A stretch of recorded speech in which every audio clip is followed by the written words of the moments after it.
الأبصار والأفئدة قليلا ما تشكرون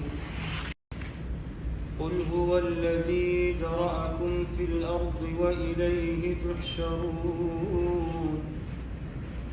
ويقولون متى هذا الوعد إن كنتم صادقين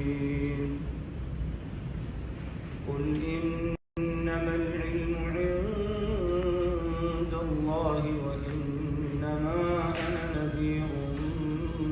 مبين فلما رأوه زلفة سيئت وجوه الذين كفروا وقيل هذا الذي كنتم به تدعون قل أرأيتم إن أهلكني الله ومن معي أو رحمنا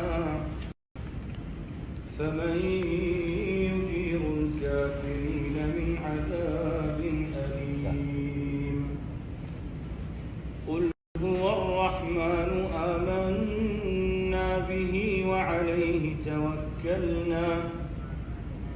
فستعلمون من هو في ضلال